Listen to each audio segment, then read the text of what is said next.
সম্মানিত ভিউয়ার্স, আসসালামু আলাইকুম রহমতুল্লাহি ওয়া বারাকাতুহু।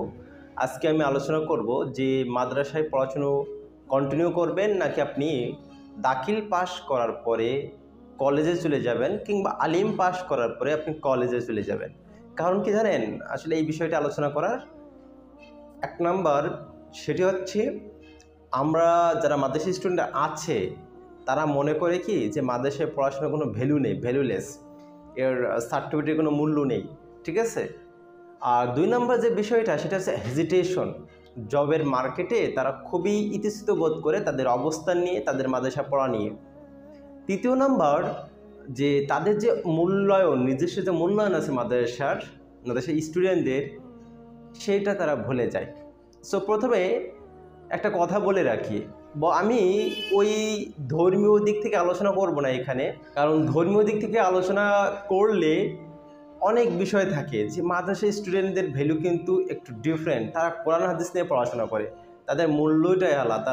তারা আলেম হতে পারবে, অনেক কিছু করতে পারবে সমাজের জন্য, মুসলমানদের জন্য। সো এগুলো হচ্ছে আলাদা বিষয়, কিন্তু বাস্তবতা তারা বলতে চায় এই ধর্মীয় বিষয়টাকে, দুনিয়ার যে চাকচিক্য, দুনিয়ার যে মূল্যায়ন, সেক্ষেত্রে মাদ্রাসা স্টুডেন্টরা কি পিছিয়ে আসছে? মাদ্রাসা স্টুডেন্টরা কি কলেজে যাবে, কলেজে পড়াশোনা করবে, অনার্স করবেন নাকি ডিগ্রি করবেন? সো অনেক রকম প্রশ্ন থাকে কিন্তু। সো আশা করি আজকের ভিডিওতে আপনাদের স্পেশাল ভিডিও, এটি মাদ্রাসার ছাত্রদের জন্য, আপনারা অনেকগুলো প্রশ্নের উত্তর পেয়ে যাবেন। সো এক নম্বর যেটি, দাখিল পাস করে অনেকে কলেজে ছোটাছুটি শুরু করে দেয়, কলেজে যাইতে হবে, একটু ভালো রেজাল্ট হলে তো উপায় নেই। কারণ কি, মাদ্রাসায় আমি ভালো স্টুডেন্ট, মাদ্রাসায় কেন পড়বো? তুমি ঘোড়ার পিছুর স্টুডেন্ট, তুমি কোনো কিছুই জানোই না বেটা। তুমি কলেজে যাও আর মাদ্রাসায় পড়ো। তুমি বাংলাদেশে যত এইচএসসি লেভেলের কলেজ এবং মাদ্রাসায় আছে, আলিম পর্যায়ে অর্থাৎ এইচএসসি মাদ্রাসায় পর্যায়ে যেটা সমমান, আলিম পর্যায়ে সবচেয়ে বেশি ক্লাস হয়। আর এইচএসসিতে যারা পড়ে বিভিন্ন কলেজে, সেখানে ক্লাসের সংখ্যা খুবই কম। আবার সিলেবাসও এক, বইয়ের বিষয়টাও এক।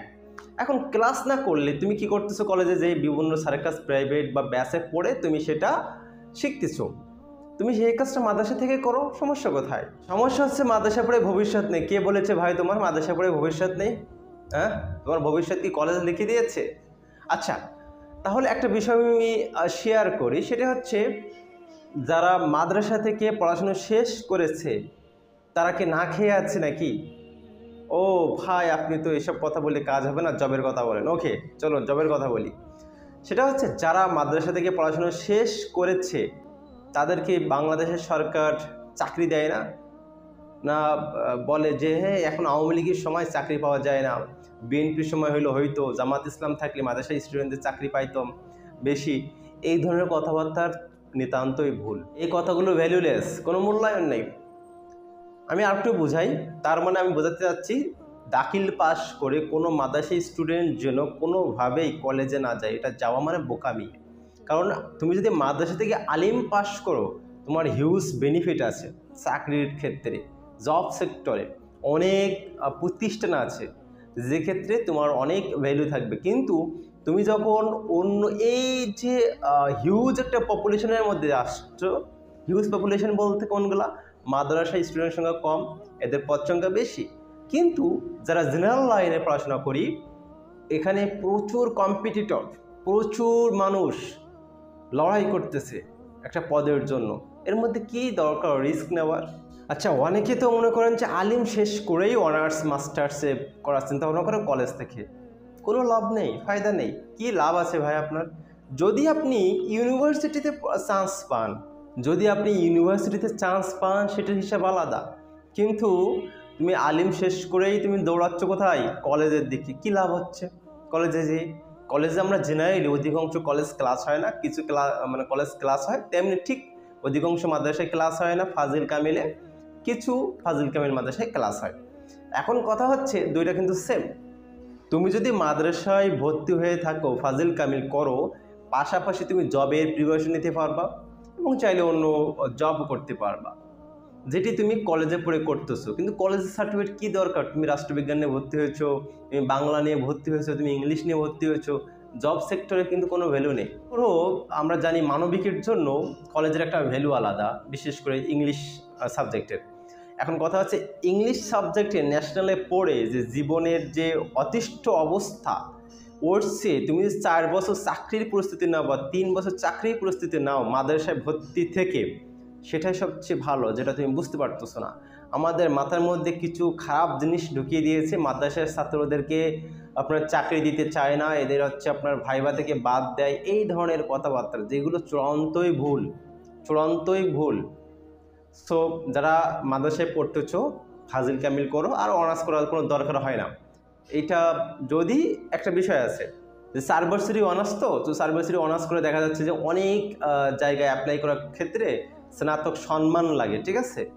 তো মাদ্রাসায় কিন্তু এখন অনার্স সিস্টেম আছে, মাদ্রাসায় অনার্স সিস্টেম আছে, কোরআন হাদিস আপনার 4 বিষয়ত্ব নিয়ে কিন্তু আপনি অনার্স করতে পারবেন। তো সেক্ষেত্রে আপনি এখানে অনার্স করবেন, সেটা বেটার। আর যদি আপনার পাশে অনার্স না থাকে, সেক্ষেত্রে আপনি ফাজিল কামিল করবেন, কারণ কামিল করলে কিন্তু স্নাতকোত্তর যেটা মাস্টার্সের মান দেওয়া, আপনার কোনো সমস্যা নেই সার্টিফিকেটের ক্ষেত্রে। সো আমি আবারও বলি যে যারা আলিম পাস করে বিভিন্ন সময় আপনার কলেজে পড়াশোনা করছেন 4 বছর করে, কি লাভ হচ্ছে ভাই? ওই যে জব সেক্টরের ক্ষেত্রে গভর্নমেন্ট জবের কথা বলছি, প্রাইভেট জব না। আর প্রাইভেট জবগুলো তো আপনার হচ্ছে কোয়ালিটি, ওখানে সব জায়গায় কোয়ালিটি লাগবে, গভর্নমেন্টেও কোয়ালিটি লাগবে। তো এইখানে কোয়ালিটি থাকলে মাদ্রাসা আর নন মাদ্রাসা বলে কোনো কথা নেই, সবাই যে কোয়ালিটি দেখাইতে পারবে সেই জব পাবে। সরকারি জবের ক্ষেত্রেও মনে করেন যে আপনি অ্যাপ্লাই করেছেন কোনো চাকরির জন্য, আপনাকে কি অ্যাপ্লাই থেকে বাদ দিয়ে দেবে মাদ্রাসার ছাত্র বলে? না, এরকম না, এটা বোকামি। আচ্ছা, আপনি প্রিলি পরীক্ষা দিলেন, পাশ করলেন, কোথাও প্রিলি হয়েই চাকরি হয়ে যায়, কোথাও রিটেন আছে, ভাইবা আছে। আপনি রিটেন পরীক্ষা দিলেন, অথচ এইখানে কি আপনার লেখা আছে যে মাদ্রাসা সার্টিফিকেট লেখা আছে নাকি? বা আপনার গায়ে কি লেখা আছে মাদ্রাসা স্টুডেন্ট? বা আপনার খাতায় কি লেখা থাকবে মাদ্রাসা স্টুডেন্ট? তাহলে আপনাকে কীভাবে ফেল করাবে? কথা হচ্ছে যে আপনি যদি প্রিলি টেকেন, রিটেন টেকেন, ভাইবা যান, তারপর না হয় আপনি বলবেন যে ভাই আসলে মাদ্রাসার পড়াশুনো করি বলে আসলে চাকরি হয় না। আরে ভাই, কলেজেতে ইউনিভার্সিটি স্টুডেন্ট হাজার হাজার লাখ লাখ স্টুডেন্ট আসছে, যারা 20, 30, 40, 50টা ভাইবা দিয়েছে, তাদের চাকরি হচ্ছে না। এখন তারা কি অজুহাত দেবে? আরে আজকে কলেজে পড়েছে বলে আমার হচ্ছে মূল্যায়ন করতেছে না, আমি যদি আজকে মাদ্রাসায় পড়তাম, এমন কথা বলবে তারা? যে পড়লে তারা চাকরি পাচ্ছে, মানে মাস্টার শেষ করে তারা চাকরি পাচ্ছে, তারাও তো 20-30টা ভাইবা দিচ্ছে, তো লাভটা হচ্ছে কোথায়? কথা হচ্ছে যে quality, if you have quality you can win. আচ্ছা, আমি আবারও বলি, দাখিল বা আলিম পাস করে কলেজে যেয়ে কোনো লাভ হয় না। ওই সময়টা, ওই টাকাটা মাদ্রাসায় থেকেই যদি ওই একই পথে খরচ করা হয়, অর্থাৎ তুমি কলেজে যেয়ে যদি টিউশনি পড়ো, ঠিক আছে, কোনো স্যারের কাজ, ইংলিশ বা আইসিটি, ঠিক ওই জিনিসটা তুমি মাদ্রাসা থেকে পড়ো, ভালোভাবে গুরুত্ব দাও, কোনো ডিফারেন্স নাই, সিলেবাস তো একই, বইয়ে একই, বরং মাদ্রাসা স্টুডেন্টরা বেশি জিনিয়াস, তারা বেশি বই পড়াশোনা করে। অনার্স মাস্টার্স বা ডিগ্রি, ওকে, ভালো একটা কথা, সেটা হচ্ছে অনেকে ডিগ্রি করে, ফাজিল বাদ দিয়ে ডিগ্রি, কি লাভ রে ভাই? এটা কোন দেশ থেকে আসে? এটা কিচ্ছু বোঝে না চাকরির লেভেলের। ফাজিল মাদ্রাসা স্টুডেন্টরা যারা আলিম পাস করেছে, তারা কেন ডিগ্রি করবে? মানে একটা জেনারেল ডিগ্রি কেন করবে?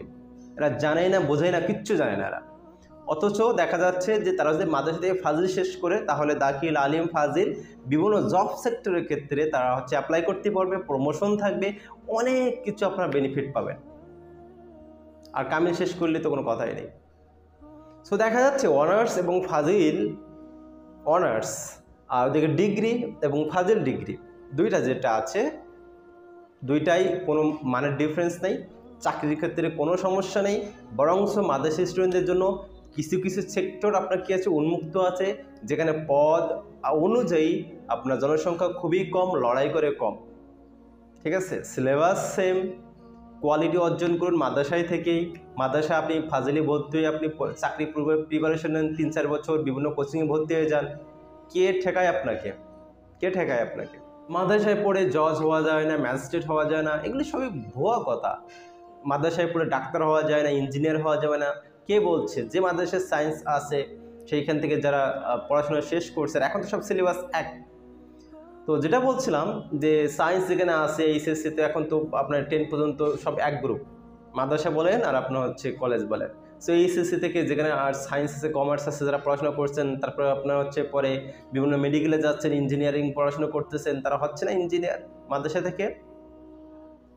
মাদ্রাসা থেকে আপনার হচ্ছে উকিল হওয়া যায় না, যেটা আমরা ব্যারিস্টার বলি, বা ম্যাজিস্ট্রেট হওয়া যায় না। কে বলছে ভাই? আপনি অনার্স শেষ করেন, বিভিন্ন ইউনিভার্সিটিতে আপনি ল নিয়ে পড়াশোনা করেন, তারপর যে ক্রাইটেরিয়াগুলো আছে সেগুলো নিয়ে কমপ্লিট করেন, সবার জন্য সমান। সো মাদ্রাসা হাই স্কুল কলেজ বলে ডিফারেন্স নাই। আপনি মাদ্রাসায় পড়াশোনা করবেন, আমি আশা করি মাদ্রাসা স্টুডেন্টরা মাদ্রাসা ছাড়বেন না, এটা ছাড়া মানে বোকামি। আর যদি আপনারও মানে যদি আপনার ইউনিভার্সিটিতে চান্স হয় সেটির হিসেব আলাদা, তবে দেখা যাচ্ছে যে কিছু কিছু সাবজেক্ট আছে ইউনিভার্সিটিতে, আর তার চেয়ে বাংলাদেশে ভালো ভালো মাদ্রাসা আছে, খুবই দামি দামি মাদ্রাসা, তামিমুল্লাহ থেকে আপনার হচ্ছে ভালো ভালো মাদ্রাসা আছে এমন। তো দেখা যাচ্ছে সেখানে পড়লে কিন্তু অনেক বেনিফিট। হ্যাঁ, সেখানেও একবারে আপনি হচ্ছে, আমি ইউনিভার্সিটির তুলনা করতেছি না, কারণ ইউনিভার্সিটিতে একদিন যাওয়া মানে আপনার হচ্ছে একদিন ঘোরা মানে হিউজ কিছু শেখা, ঠিক আছে, শুধুমাত্র ঘুরলেই। তো সেক্ষেত্রে আমি সেটা বলছিলাম। তবে দেখা যাচ্ছে ওই যে ইউনিভার্সিটিতে অনেক সাবজেক্ট আছে, অনেকে বলেন দুর্বল সাবজেক্ট বলে কোনো কথা নেই, আছে আসলে সাবজেক্ট দুর্বল হয় তুলনামূলক, যেটা ডিমান্ড কম হয়। তো তার চেয়ে মাদ্রাসা আপনি আরবি সাহিত্য নিয়ে পড়াশোনা করলেও কিন্তু অনেক লাভ, ঠিক আছে। এটা আমি আমার এক্সপিরিয়েন্স থেকে বলছি। আশা করি আপনারা বুঝতে পেরেছেন। আসসালামু আলাইকুম রহমতুল্লাহি ওয়া বারাকাতুহু।